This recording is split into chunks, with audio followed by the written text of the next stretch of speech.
Hello and welcome to today's webinar presented by Delubal Software. Today we'll be working in our structural analysis and design software, RFEM. The topic for today's presentation is CSA A23.3 2019 Concrete Building Design in RFEM 6. My name is Amy Heilig. I'll be your presenter. I'm the CEO of the US office and also a technical support and sales engineer, and I'm located in Philadelphia, Pennsylvania. My colleagues Alex Bacon and Siska Choa will be your moderators, answering any questions you may have. They are both technical support engineers, also located in our Philadelphia office.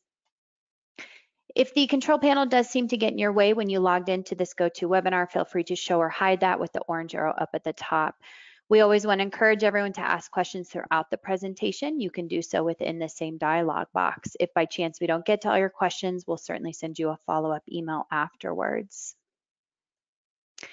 So regarding the content over the next hour today, we will be working with the structure that you see over here on the right-hand side. So we'll begin in our main program, RFEM 6, where we will review the model as well as the loading.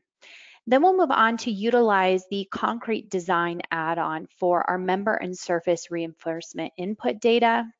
We'll also be taking advantage of the new add-on within RFEM 6 called the building model. So this allows us to define building-specific elements such as diaphragms, spandrels, and shear walls.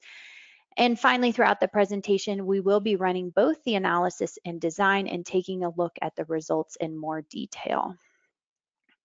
So we'll immediately begin within our main program, RFEM 6 here. As you can see, I've taken the liberty to already model our concrete structure.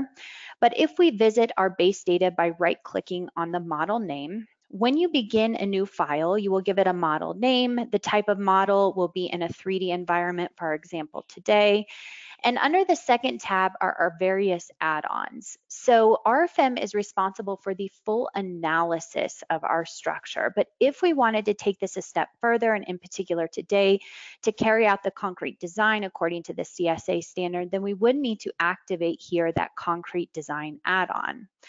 Now, under this third tab, you can see here that we will generate the load combinations automatically according to the NBC that is selected here from our dropdown, but many other international standards are also available.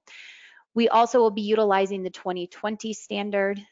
As far as the concrete design, we will be carrying out the design according to the CSA A23.3, the 2019, but if you do have access to the concrete design add-on, you will also be able to run your design according to the ACI, the Eurocode, or other international standards offered.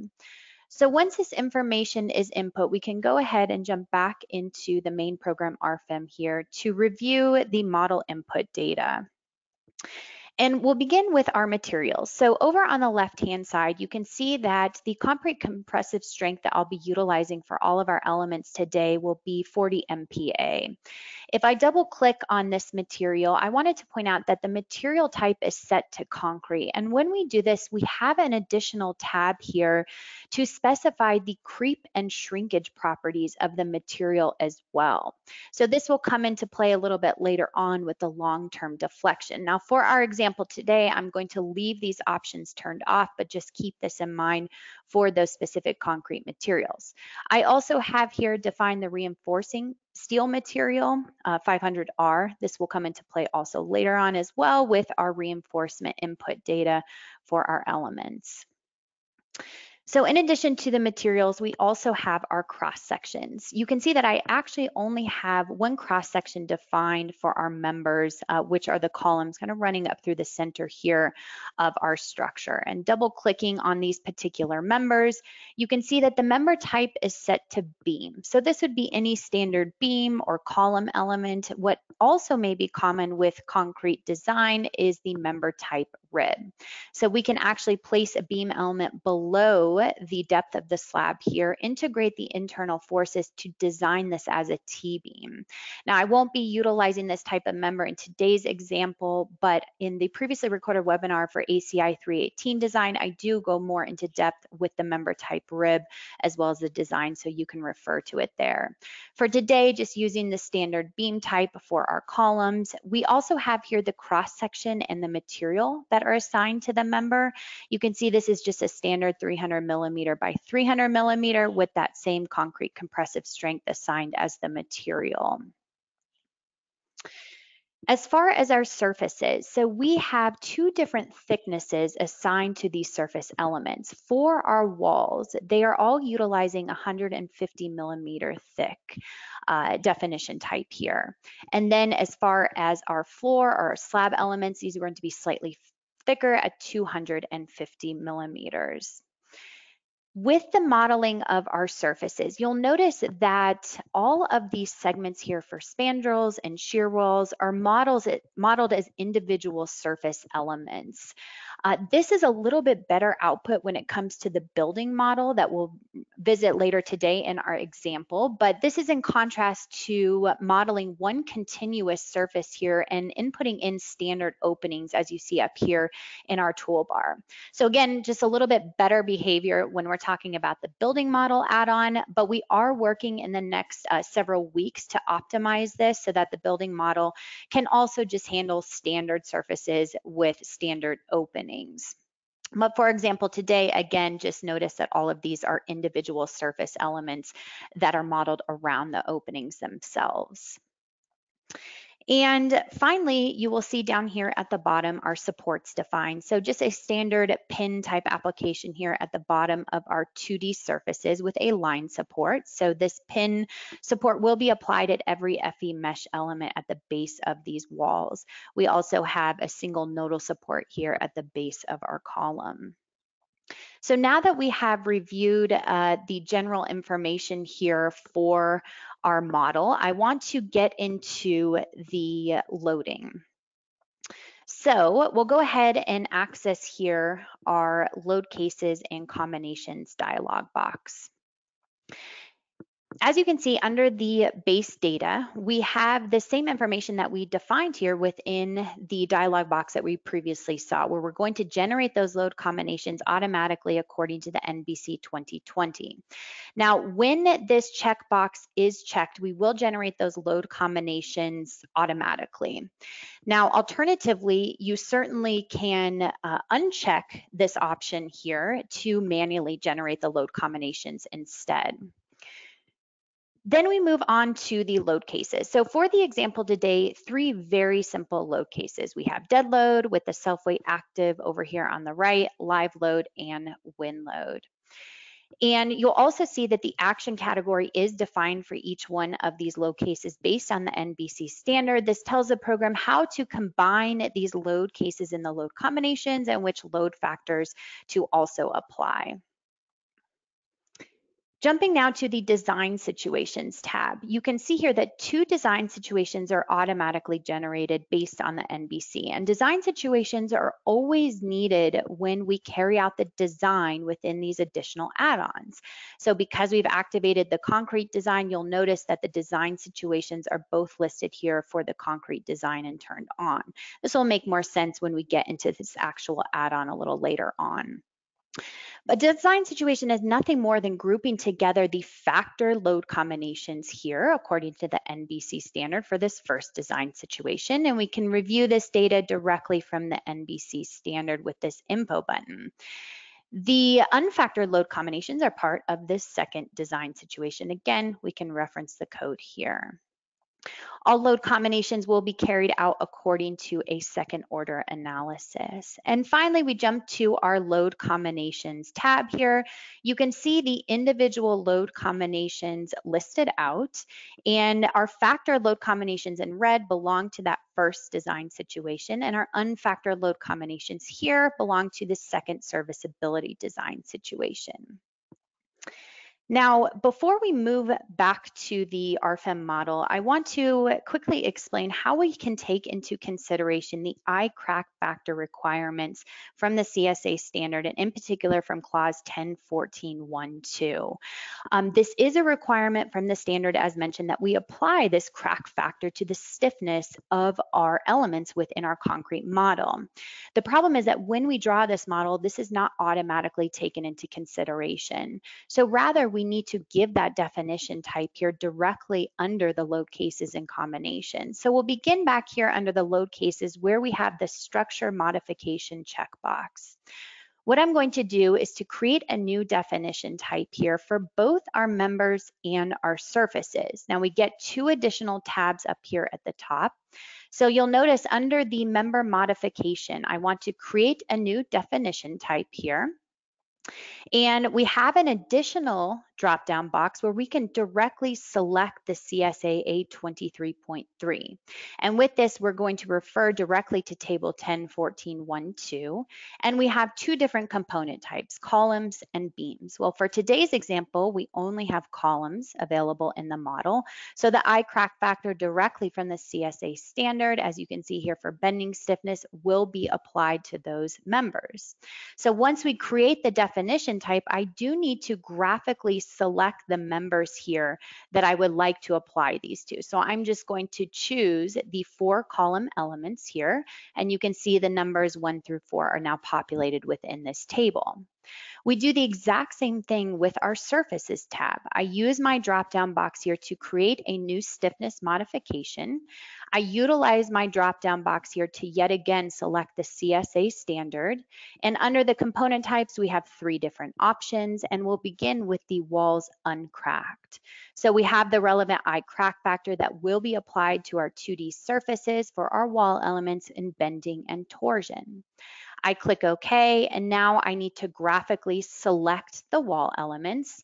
I could individually select these or use my selection box graphically, but another easy method is to go ahead and take advantage of the navigator view options here, where you can see that we can select various elements. And we'll begin with our surfaces, where I can select all surfaces graphically by their thickness. So I can go ahead and select all surfaces that are 150 millimeters thick, which will essentially be all of my wall elements. I graphically select them, I click OK, and now those values are input into this table. Now we lastly need to create one more stiffness modification. We're going to use our drop down for the CSA standard to select flat plates and flat slabs. The I crack factor is updated from the code to 0.25. I click OK, and now I need to graphically select the members that this will be applied to. So I'm going to modify my views here to the surfaces that are 250 millimeters thick, which are all of my floor slabs. I select those, I click OK, and now this information is complete. So now that we have this structure modification definition, we want to apply this to the additional load cases here. So I can select both with my shift key and to simply activate this modification yet again. But it's not enough to only apply it to the load cases. We also need to apply it to our load combinations. The easiest way to do this is to go to the design situations themselves. And I had mentioned how we're automatically running a second order analysis with the combination wizard settings down here at the bottom. Well, if we go into the detail settings for this, we also have that exact same checkbox that we can turn on here for the design situation, which will in turn affect the load combinations. But I'd really like to apply this I crack factor only to my factored load combinations for the ultimate limit state. For my serviceability, I really don't want to apply the I crack factors. Instead, what we refer to for topics like deflections under serviceability is the effective moment of inertia. And this is called out in clause 9823 within the CSA standard. Well, when you do the design within the concrete design add-on, the effective moment of inertia will automatically be calculated. So I want to go ahead and turn off the I crack factors for my unfactored load combinations. A very easy way to do this is to make a copy of my existing definition type and to simply turn that off with the checkbox option. So now with my factored load combinations, I leave this with my first definition type, but for my unfactored, I'm going to use my drop-down box to select that third definition type. If we jump to the load combinations, we now see our factored load combinations here with the structure modification turned on, and our unfactored load combinations will have this option turned off. Okay, so now that we are complete with the load cases, the load combinations, we've applied the I crack factor requirements from the code, I want to go back to the RFEM model here just to take a look at the display of our loads. So again, very simple application for today. For our dead load, you'll notice here that I just have simple surface loads applied at each floor level of 3 kilonewtons per meter squared. When we look at the live load, exact same concept, and you'll also see here that within RFEM 6, we can right click on these loads and decrease the size of them graphically with this slider tool. But I've essentially applied these live loads at the interior floors only. And finally, we also have here a wind load. So again, very basic loading application for today. We have 2 kilonewtons per meter squared in the global X direction, and then 1 kilonewton per meter squared as a suction force on the other side. And I recognize realistically, we'd probably have additional suction forces on the roof. We'd probably also want to consider these openings and apply them as line loads around the edges of our door and window openings. But for today, again, just sticking with this simple application. So now that we have our 3 load cases defined with the loading applied to this structure, we can jump down to any one of these load combinations and cycle through them to see the loads applied on the structure simultaneously, taking into consideration the load factors as well. All right, so now we have reviewed the loading. We are finally ready to input in the reinforcement for some of our elements specific to the CSA standard. And we will begin here with the reinforcement input of our columns. So I'll go ahead and hold down my control key to create a user-defined visibility for only these members. When I double click on all 4 of members, numbers 1 through 4, you'll notice that we have the design properties turned on here. This is just telling the program that not only do we want to carry out the analysis, but we want to take it a step further to actually design these in the concrete design add-on. And we have all the available tabs up here at the top. But notice when I uncheck these, all of these tabs actually disappear, just telling the program I only want to carry out the analysis with the concrete material, no reinforcement input. So what we, of course, will do is to input the reinforcement here, but assuming that we want to have the same reinforcement for all of these columns at all levels, I certainly could go into each individual member and input in this reinforcement, but alternatively, we can take advantage of what we call the member representative. So I'm going to access that same base data dialog box by right-clicking on the model name and jumping to the settings and options where I can turn on the member representatives checkbox. So what this is going to do is group together members that are really similar or identical in most ways, including materials, cross sections, the length. So now when I click OK, what you'll notice here is that I get a new option within my navigator called member representative. And this will group together these 4 identical members. Well, double clicking on the member representative to open up this dialog box, you can see that it includes members 1 through 4. And if I go into the edit members setting up here in the upper right corner, we're back into the same dialog box. I can turn on the design properties for those additional tabs here. But again, instead of individually inputting in this reinforcement, I'm going to click OK, and all of these exact same tabs will be available in the member representative. So this way, if I need to make any modifications to this reinforcement, I can do it through the member representative, which will in turn make those same changes to members 1 through 4. So we'll begin by working through these tabs up here at the top. The first one, the concrete effective lengths. This is only if you're going to carry out the moment magnification method. And because we are running a second order analysis, this is not required. Moment magnification is required for first order analysis. So essentially, we don't need to do anything within this particular tab, and we can leave it empty and move on to the next. We have here the concrete cover. So I'm going to specify 30 millimeters for my concrete cover for these columns. Under the shear reinforcement, this is where I'm going to specify my stirrups. So under the first dropdown, I choose the stirrup type, and I'm going to go ahead and choose the default first option here. The material is also set. So I already have this reinforcing material defined within the model. So I can just simply select it from my drop-down box. But if we did not have that reinforcing material available to us, we can click on the 3 dots here. This will bring up our material dialog box where we can access our material database. And utilizing the filters over on the left, we can filter to Canada. We can filter to the material type set to reinforcing steel, the CSA standard, and then we have these available reinforcement materials from the library directly.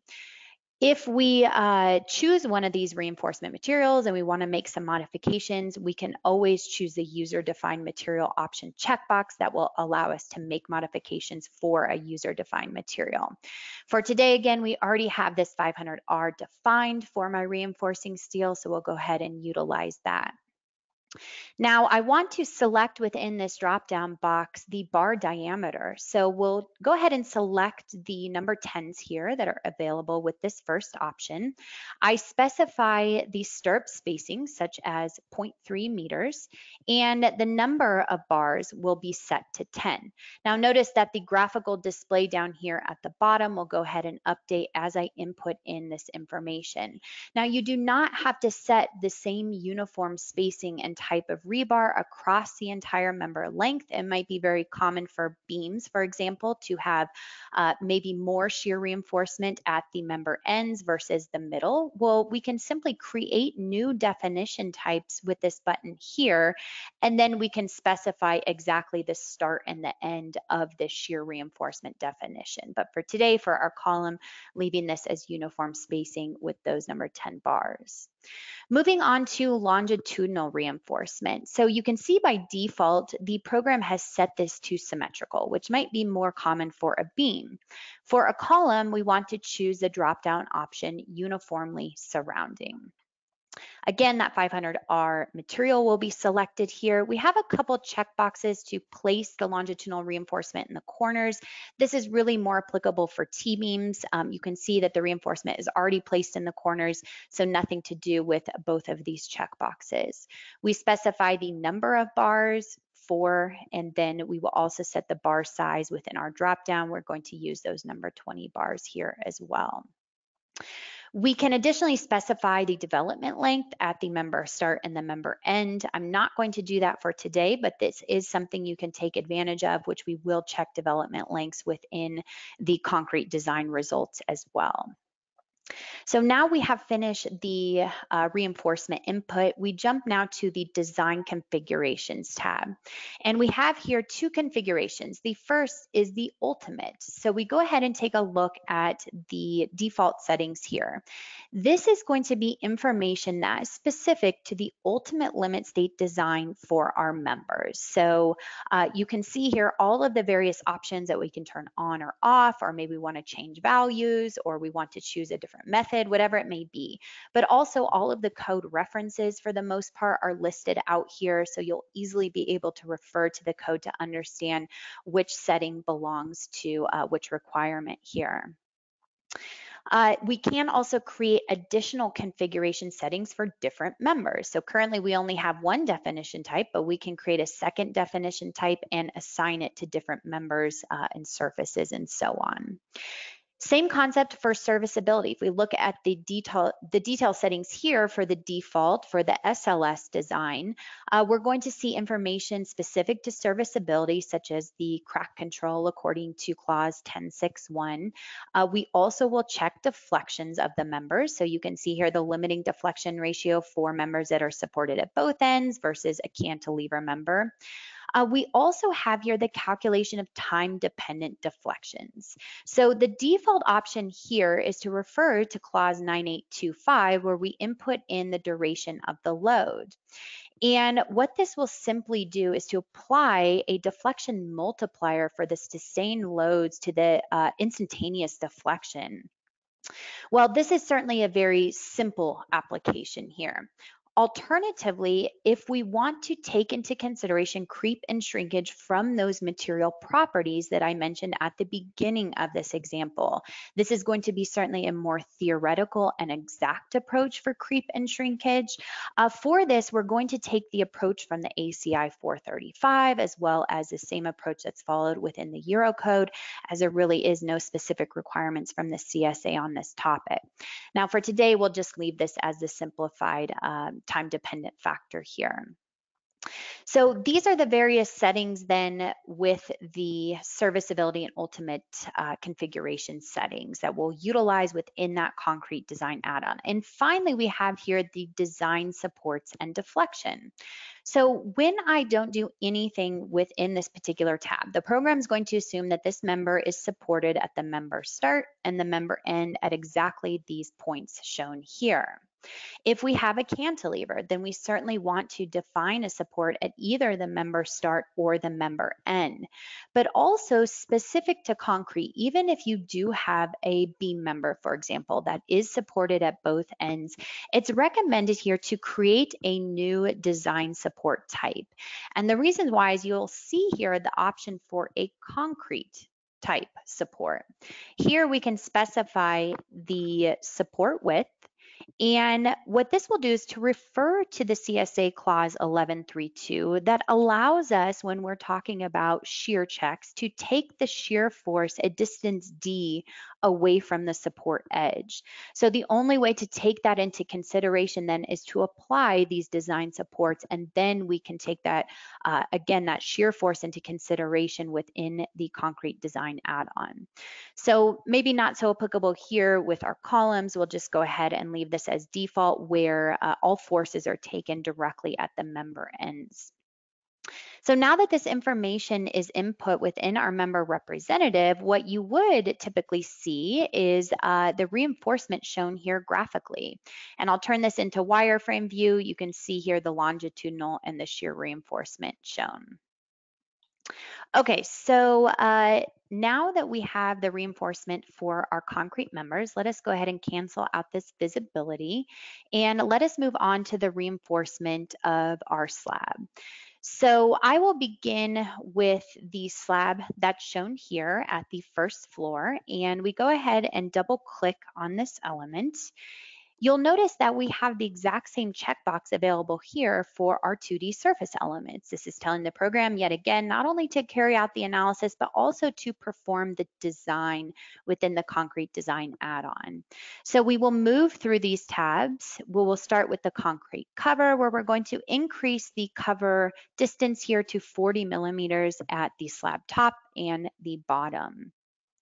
The concrete design properties. This is just simply telling the program that when I define my first longitudinal reinforcement, which direction should this be related to in terms of the surface's local axes. And the default here is the local x-axis.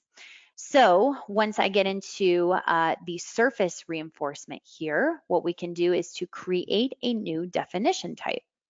I'll create this new definition type here. And this dialog box pops up that initially has our first drop down here that's asking, where do we want to place this reinforcement on the surface? Do we want to apply it to the entire surface or just particular areas? So for our first definition, we want to apply this to the entire surface. The second dropdown is going to be our material, again, that 500R that we already have defined within the model. The reinforcement type can be a welded wire mesh, it can be a rebar, or if we are placing shear reinforcement for one-way shear design, we can specify stirrups. We will go ahead and utilize the rebar option for today, and in my dropdown, I can select the number 15 bars here, and my spacing is going to be at 0.15 meters. So this is the longitudinal reinforcement now in the local x-axis of my surface. but I'm likely interested in placing also transverse reinforcement in the local Y direction. Well, we can easily do this by checking on the checkbox here at the bottom. I select my bar diameter here with 15 m, and then my spacing will also be 0.15 meters. And now we have this longitudinal reinforcement in both directions for both the top and the bottom across the entire surface. Now, if we're also interested in placing reinforcement, maybe we need additional reinforcement where locations such as columns are framing into the slab or walls, we can simply create a new definition type here. And instead of the location type set to the entire surface, we can set this to free rectangular. The reinforcement type might be rebar. We could select whatever here, 15 at 0.15. We also went transverse reinforcement. Same concept here, spacing at 0.15. I could even add in an additional offset here to offset from my number 15 bars in this first definition type. But under this second tab, this is where we can graphically place this reinforcement in certain areas of the surface. So you'll notice here that if I turn on my grid settings, just to provide a little bit additional guidance here, I can then just click on 2 points, which I know is a little bit difficult for you guys to see, but I click on these 2 points, maybe over my column and my wall at the center of the slab where I'd like to apply this additional reinforcement. The coordinate points are automatically populated here, and now we're taking into consideration both of these reinforcement definition types. What else has been recently released within RFEM 6 is this new auto function. So if we would prefer the program to optimize the bar size for us based on the required reinforcement from the analysis and design, we can choose the auto function. When we choose this, a dialog box pops up that says what minimum size do we want, what maximum size, and then again, the program will optimize that bar diameter for us. In addition to the auto function for the bar number, we also have the auto function for the spacing. So when we choose the auto function here, we specify the minimum spacing, the maximum spacing, and the increment. And again, the program will optimize this based on our required reinforcement from the analysis. Now, it should be known that you cannot use the auto function for both the bar number as well as a rebar spacing. You kind of need to choose one or the other here, but it also can be applied to the transverse reinforcement. Now, for today, I'm going to totally delete this definition type, and we will just utilize this uniform longitudinal reinforcement throughout the entire surface. Also, this surface definition can be applied to more than one surface. So if I want to use the same reinforcement at every single floor level for my floor slabs, I can easily apply this same definition type to multiple surfaces. This way, if I need to make any modifications, I go back in to edit only one definition type here, which will then affect all of my surfaces. So now that we have this specified here, what I'd like to do is to go to the design configurations. Very similar concept to what we saw with our members. For the ULS design, instead of the members tab, we go to the surfaces tab. Again, just various options for the ULS design specific to our 2D surfaces. Maybe one important topic is we would want to maybe change this, whether we are designing a plate or a flat slab versus a wall element for maximum longitudinal reinforcement. Again, we can create multiple definition types to assign them to our walls versus our floor slabs. So once this information is input, we'll check out the serviceability. This actually is identical to the configurations for our members as well. We're also going to check deflections here for our surfaces. Again, create multiple definition types if you'd like to have maybe different limiting deflection ratios for members versus surfaces. And finally, the deflection tab. So this allows me to specify if this surface is supported at both ends or is it a cantilever. We need to know this information for the limiting deflection ratio. All right, so now that this input information is complete, what we should see here then, if I cancel out of my visibility, is the reinforcement shown graphically for our surface as well. So this is going to be that longitudinal reinforcement at both the top and the bottom shown graphically. If this does seem to get in your way graphically, just go ahead and navigate to the Navigator Display tab here, and up at the very top, we can turn off the types for concrete design. So the final topic here is going to be punching shear. This is also a new feature that we have recently released within RFEM 6 for both the ACI and the CSA standard, is the ability to check punching shear. Well, when we look at this column framing up into this slab, this is probably an area that we would want to carry out that design at this particular node, but we also can check punching shear at wall ends as well. So holding down my control key, I'm going to select both of these nodes here and double click on them. We have an additional checkbox down at the bottom to turn on the punching design, again, specific to that concrete design add-on. And we now get an additional tab here for the ultimate configurations only for punching shear. So we've already visited members and surfaces, but now we have this fourth tab specific to the punching shear design for the CSA standard.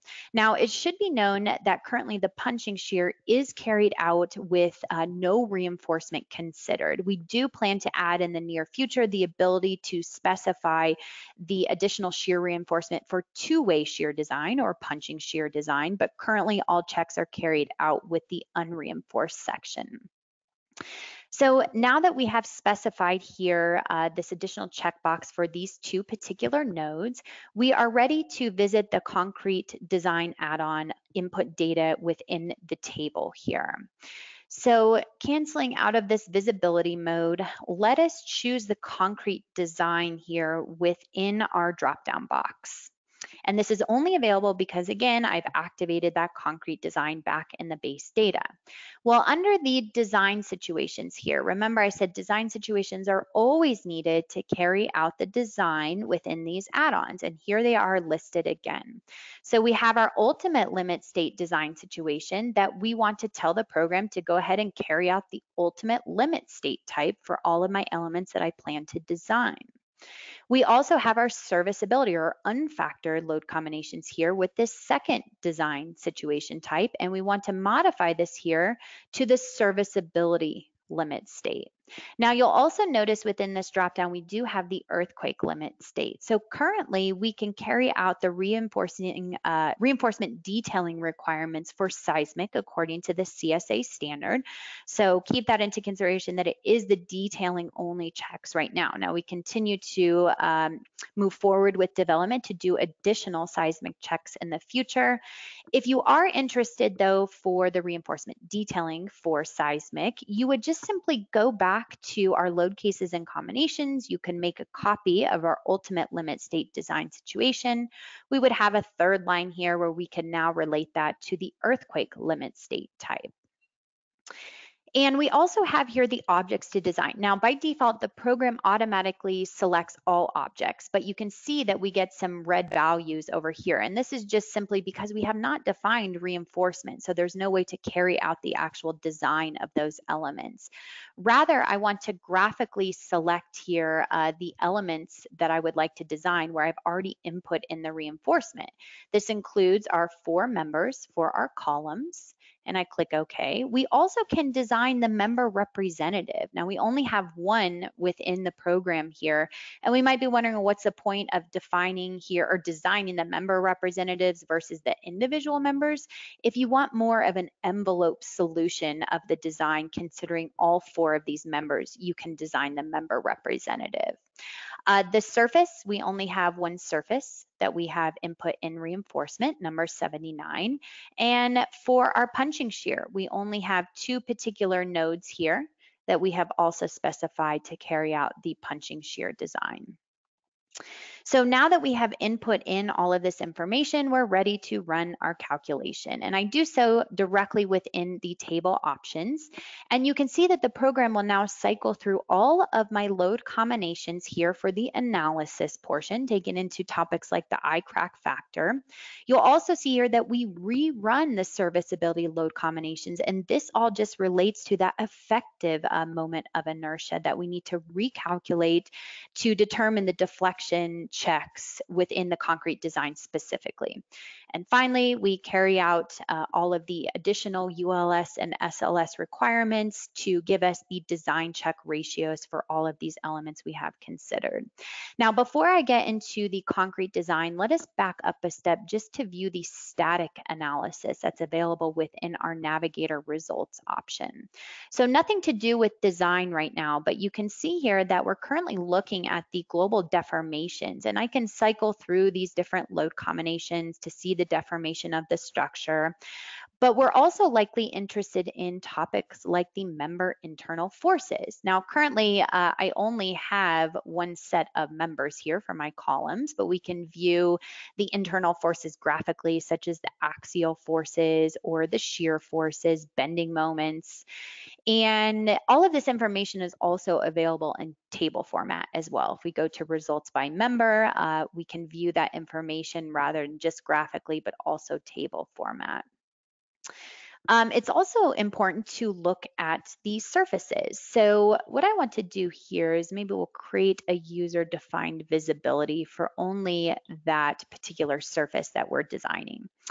And we activate here the surface results, such as the basic internal forces. We have here MX, we have MY, MXY. All of this internal force information is used in the design of this slab within the concrete design add-on. What I want you to take note of is these membrane forces or in-plane forces, NX and Y. So you'll see here that we clearly have some high values for the in-plane forces of this particular slab. Keep this in mind because this topic will certainly change when we get to the building model add-on and we define diaphragms instead. So now that we have quickly covered the output here from the analysis, we want to take a look at the actual design according to the CSA standard. So under the concrete design here within the table, we're just getting a quick overview of maybe where we have some problem areas. But before we address these, which are mainly located in our surface, let us take a look at the design ratios on the members. And I can graphically turn on the design ratios of the members here so that we can see, again, specific to the concrete design add-on. So I'm currently looking at these design ratios tab here for each of the members, and notice that everything is synced up within the table as well as the graphical view, so we can view the design checks for the columns at each floor. And we have for each column the ULS checks and SLS checks. If we wanted to take a look at the design check details for each one of these particular checks, we can access this here within our table. It's called Design Check Details, and this is new within RFEM 6. What this allows us to do is to view the equations line by line, along with the variables, the code references, everything is given here so that we can show you how the program has determined this specific design ratio for this ultimate limit state check. We can add this information to the printout report. These calculations and formulas will update in real time in the printout report if we make any modifications to the model. Additionally, we can use our drop-down box here to switch to a different design check if we'd like to see those formulas listed out here. We can expand out our table if we're interested in seeing some of the analysis information or variables that again go into this design check details. Also new within RFEM 6 that we previously did not have in RFEM 5 is the interaction diagram. So we can activate this here and we get a third tab. And here we will see the interaction, the 3D interaction diagram for our particular column under the applied loading. We can add this as a graphic to our printout report, but we also see the values here in table format. Additionally, we can see exactly which point we fall under within this moment interaction diagram under the applied loading for this particular scenario. So very powerful in the sense of all of the detail output information that we have added in RFEM 6 for the concrete member design.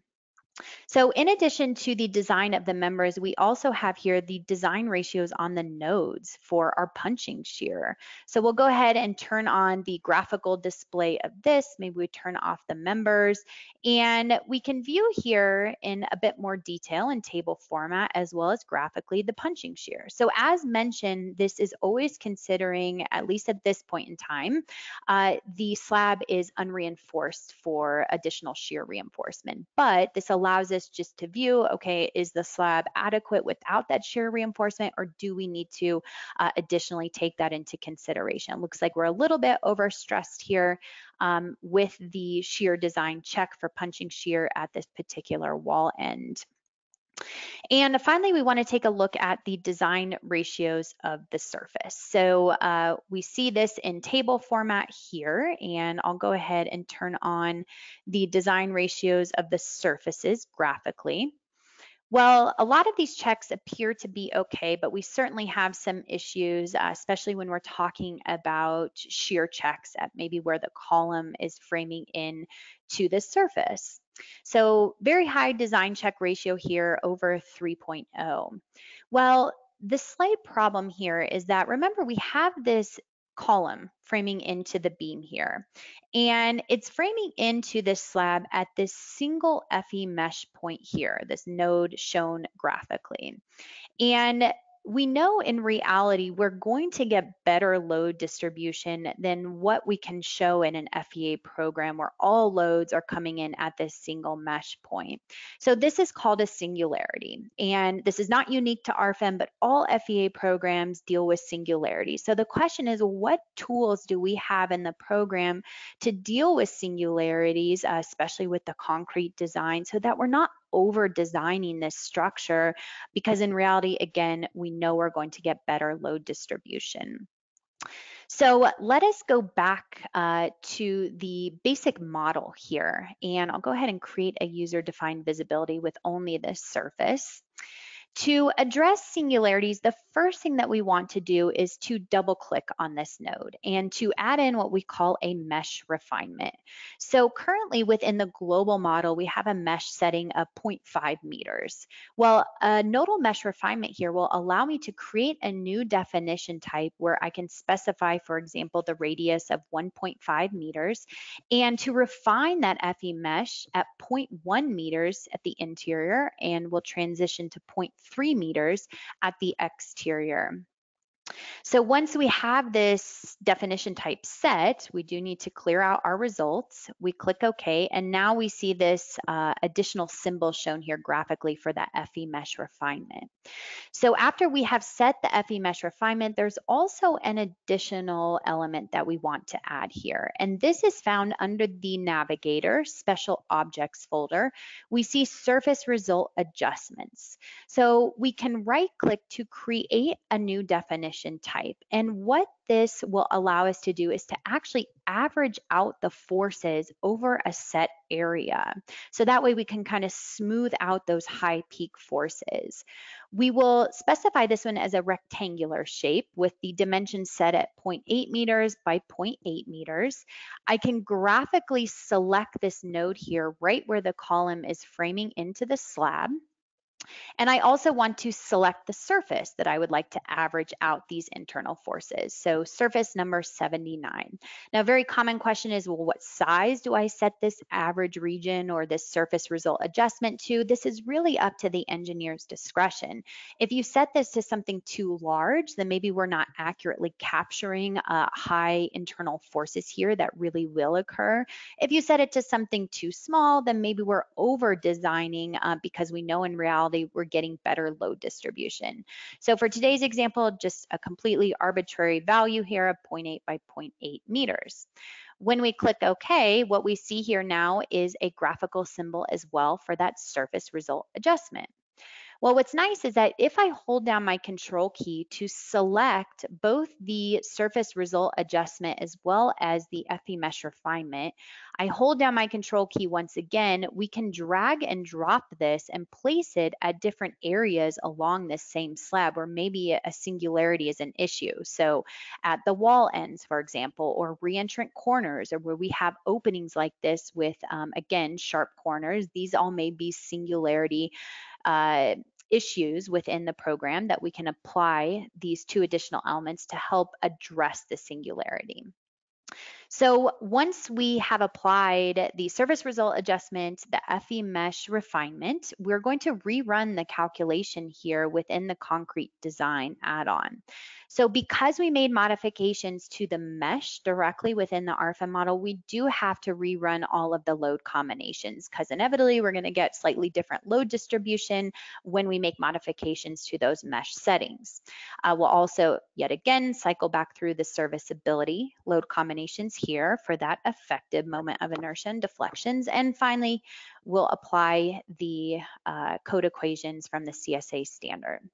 So now that we have finished this calculation, let us jump to the design ratios on the surface. And I just want to point out that now a lot of these design ratios are either below 1. We have one small issue here that's slightly above 1.0 with the serviceability crack control. But again, we've kind of smoothed out those high peak forces so we get much better results in addressing those singularities. The same concept is also applied here to the design ratios on the nodes. We can see that this value also dropped down as well. The final thing just to show you within the graphical view is that currently we've been viewing everything based on the design check ratios, but keep in mind that we also have the reinforcement view here. And we can view the required reinforcement based on the analysis here in the longitudinal directions for both the top and the bottom. We can also view the provided reinforcement. So this is my number 15 bars at 0.15 meter spacing. This is uniform, so that's why we're seeing just one solid color here. And then we have the not covered reinforcement. This is just the program simply looking at the required reinforcement, comparing it to the provided reinforcement. And if we are not meeting the criteria set forth by the analysis and design, we would see additional areas here in the slab where we would want to add more reinforcement, but it looks like it's adequate here for our example today.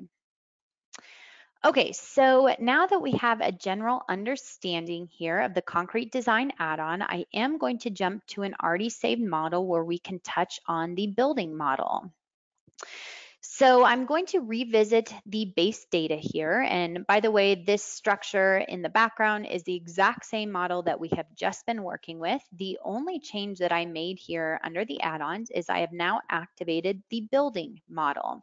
So what we're trying to do here is that RFEM is a general FEA program, meaning that any structure is possible to analyze and design.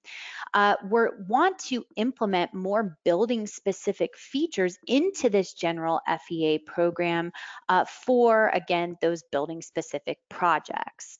So when we activate this add-on and we click OK, at first glance, it seems like not much is different here with our input data, but we now have an additional folder here called building model, where I can right click to create a new building story for my structure.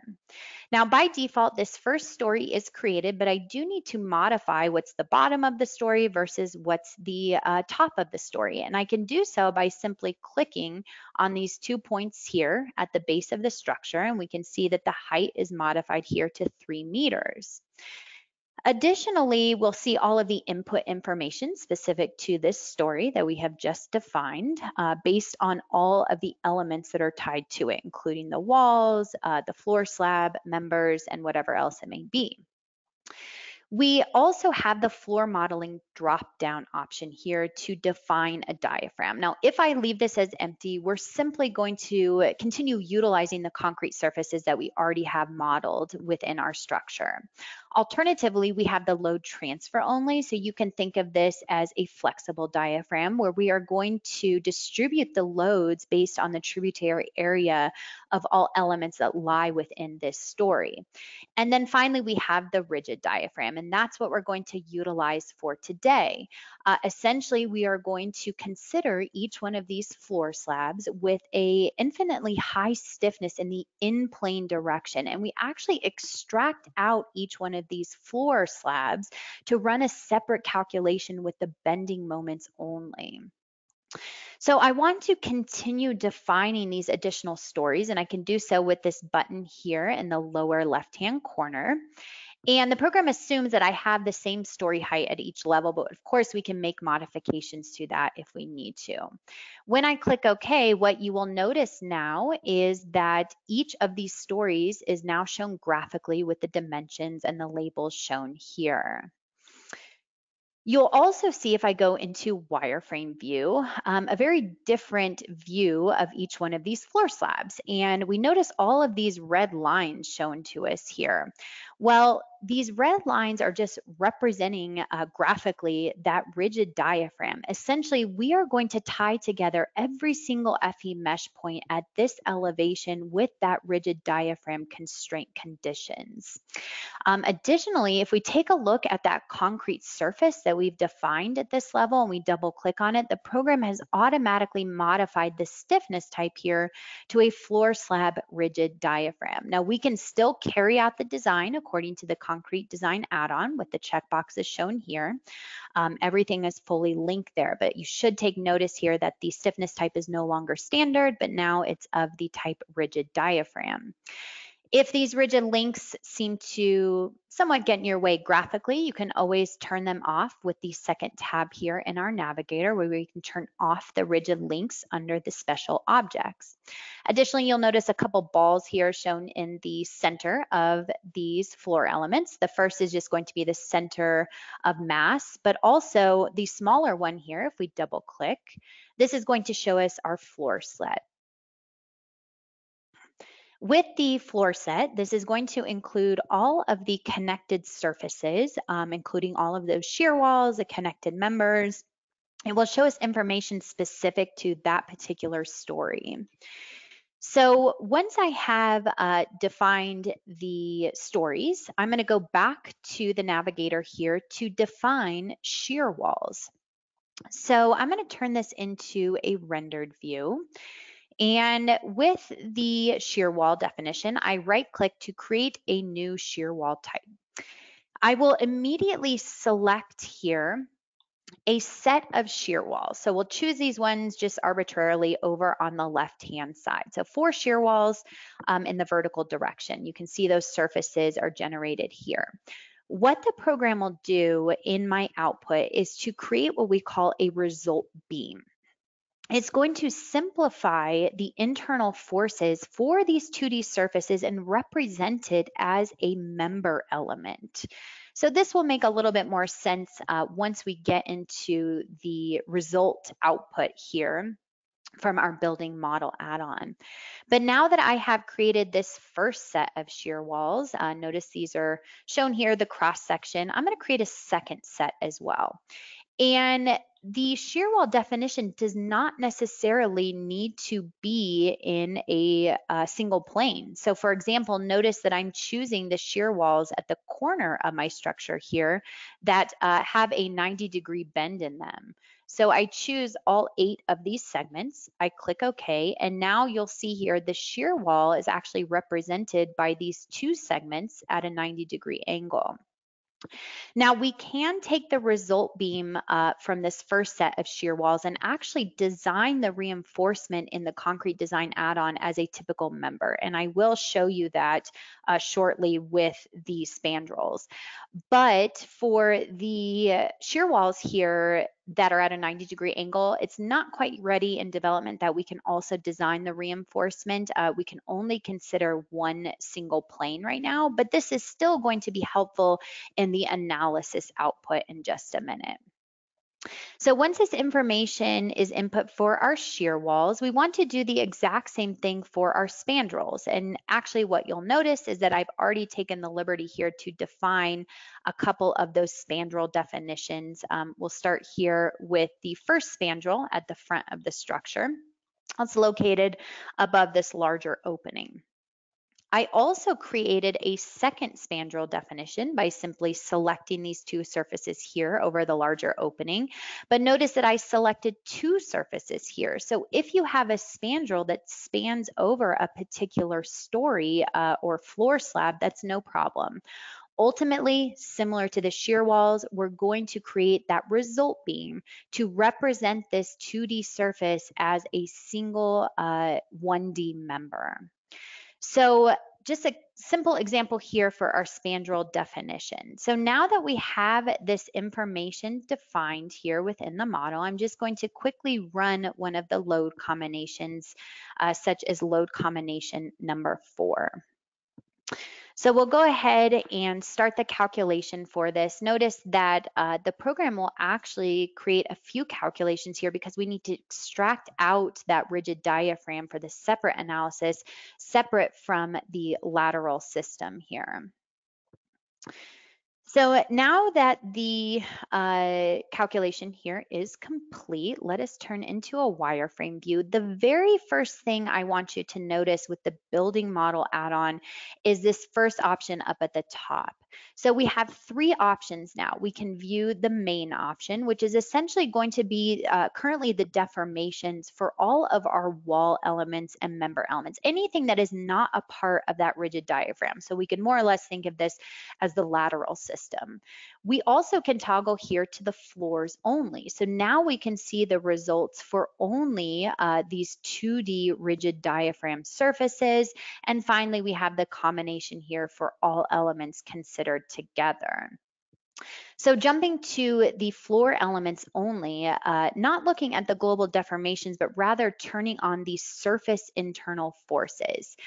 Again, we have MX and MY forces that are going to be used for the concrete design, but a very big difference than what we saw before is if you take a look at NX and NY, these values are now 0. And again, that's because we have that infinite stiffness in the in-plane direction of our surfaces that have been redefined with the rigid diaphragm definition type.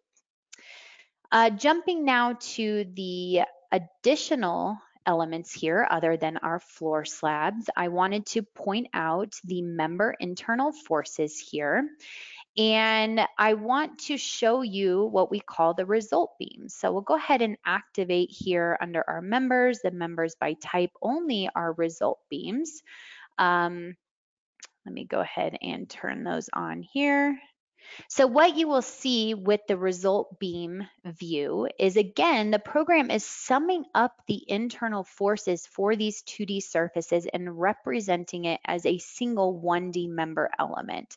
So now we can view information such as the shear forces or the bending moments for these shear walls, axial forces, whatever it may be. And also, remember we had defined those shear walls at the 90-degree angle here at the corner. We still have a result beam that is summing up the internal forces for both of those segments, regardless if they're in the same plane or not. Same concept here for our spandrels. We're summing up the internal forces for this single surface over on the left, but both surfaces are summed up here, represented by a one-dimensional member. We can view information like bending moments. So now with this information, we can take these result beams into the concrete design add-on and to actually carry out the design of, let's say, this spandrel as a single 1D member. So if we cancel out the visibility mode here, and I'll turn this into wireframe view, I'll create only a visibility of this single spandrel. I double click here and we can see that this is now represented as a result beam. So this is more or less overlaid on top of that 2D surface. But we have all of the design properties shown to us here where we can specify for this spandrel, the cover is given. The shear reinforcement can also be defined. And just one thing to point out here that may be applicable for topics like shear walls and possibly even spandrels is that in the next week or two, we will also release the ability to define cross ties that will be taken into consideration here with the shear reinforcement as well as the design. So more or less those cross ties can be applied to the longitudinal reinforcement. So keep an eye out for that within the next week or two. Longitudinal reinforcement can also be defined. So you can see here that I specified 4 bars in the corners, but I also utilize the rebar type line here to specify 8 additional bars at the top, and we also have 8 additional bars at the bottom. So more or less designing this spandrel now as a deep beam. And finally, under the concrete design add-on, what we would want to do here is now that we have input in the reinforcement for this result beam, we will also select it here under the objects to design. And just to quickly show you exactly what the calculation looks like in the last couple minutes here, we'll go ahead and cycle through these load combinations. Notice that it will take just a minute or so longer simply because we have those rigid diaphragm definition types that we need to extract out and do the separate calculation for those 2D elements. Again, running back through the serviceability calculations here for that effective moment of inertia for all of the relevant objects that we have designed, and finally applying the CSA load combinations with the output as we see here with the progress bar. So once this information is complete, everything that we have seen up until this point is the same. The only thing that I wanted to point out here is that we want to jump to the design ratios on the members, and we see that this member here is designed as we would any other particular member within the model. So we can view the design check details for this result beam here. But overall, just treating this spandrel like a deep beam or a simplified beam as well to carry out the reinforcement design according to the CSA standard. Okay, so we will jump back to the PowerPoint here to wrap up today's webinar. I know this was quite a bit of information. This webinar is recorded. It will be placed on our website on the same webpage that you use to register for the webinar as well. You can currently download this model that I used in the example, and feel free to access the 90-day trial of RFEM 6. So this trial is full capability for 3 months, and it includes all of the add-ons such as concrete design add-on, the building model add-on, and anything else that you wish to test. Now, if you have any questions about today's presentation or any of our products, feel free to contact us at our USA Philadelphia office. Our phone number is shown here at the bottom of the screen, 267-702-2815, and our email is info-us@delubal.com. So we will have many more upcoming webinars. We hold these approximately every month. You can register at delubal.com under support and learning and webinars. As most of you know, I will send out a reminder email about a week before these take place, so you can keep an eye out to register through the email directly. We will also be issuing PDH certificates. These will be automatically emailed to all participants who were here for the full presentation. So it is a requirement from the states that we are pre-approved providers for PDH, that attendees are here for the full duration, the 60 minutes of the webinar, in order to receive that PDH. If you did watch with a colleague or you watched in a conference type setting and you yourself did not register for this GoToWebinar, you will need to request that PDH at the email address shown here, info-us@delubal.com. So again, if you yourself did not register for the webinar with your own name and your own email, go ahead and send us an email here to request it. Let us know who you watched it with, and of course, be sure that you are here for the full duration of the presentation. And with that said, I want to thank everyone for attending today's presentation. And as always, we hope to see you at the next one. Thank you.